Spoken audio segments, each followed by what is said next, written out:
Hello, and welcome back to episode 2 of Backdoor Exploring with Jack. If you haven't checked out my first episode, we talked about Disney's abandoned attraction called Cranium Command and the stolen animatronic that went along with it.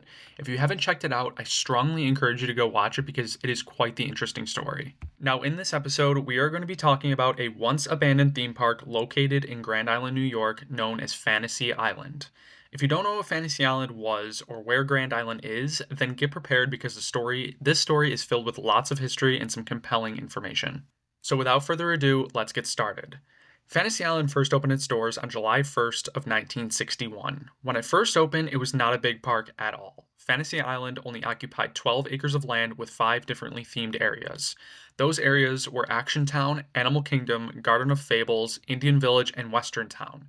Now, at first, the park just went by the name Fantasy Land and was then later renamed into Fantasy Island because there had already been a Fantasy Land that previously existed. Therefore, for legal reasons, they renamed the park to Fantasy Island. When Fantasy Island first opened, it was heavily promoted on television, featuring the park's characters and a puppet show performance aimed towards younger children. The show's characters were actually played by the park's general manager and not just some local talent or some random actor like we would see today. Anyways, in 1974, which is the time the park had become very popular amongst locals and tourists, Fantasy Island received its first expansion.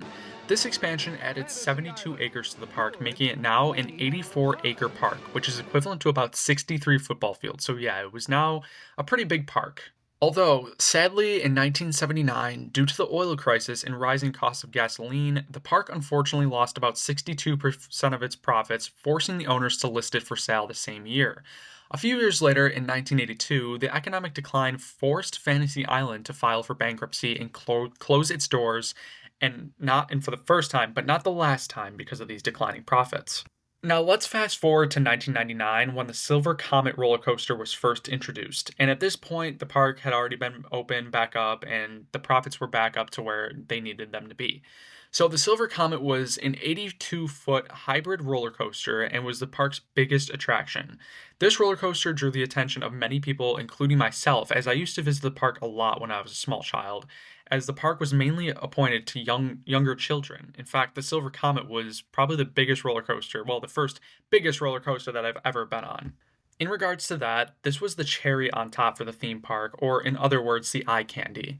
This drew in more and more people and brought profits right back up to where they left off. But sadly, it wasn't until 2016 where the park had been sold and officially closed its doors.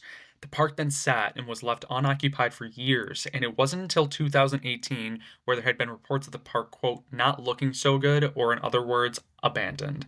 I personally remember when I heard this news, I was completely devastated about the park's closure because I made endless memories here and always remember the park being a staple of my childhood. Now, there isn't much about the reason why the park closed, but after looking into it a little bit, it seemed like the park had been dealing with a lot of financial issues and also was being faced with an economic decline that we all know is COVID. You're probably wondering what the state of the park is in now that it has been abandoned. Well, as any other abandoned place, it has been riddled with destruction, spray painted, and many different robberies from people breaking in and stealing stuff that had just been left there. Every ride that was installed in the park had been left there once it was sold and left abandoned.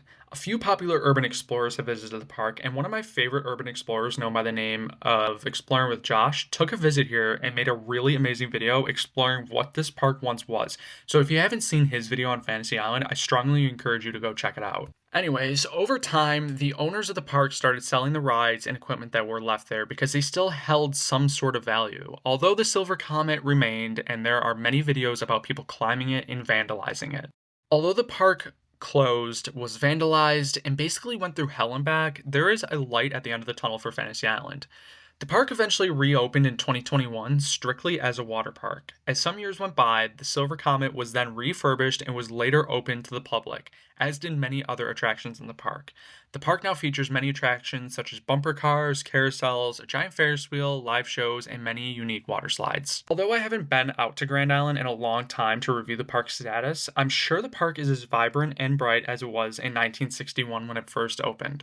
I'm very pleased to see that this park is once again open, and I hope the absolute best for this park now that it is renamed for the third and possibly final time, which is It now goes by the name of Niagara Amusement Park and Splash World at Fantasy Island. It's good to see that they stood true to the original name. So anyway, if you enjoy more historical-like episodes like this, make sure to drop a like and leave a comment as I take each and every comment into consideration. And once again, this is Backdoor Exploring with Jack.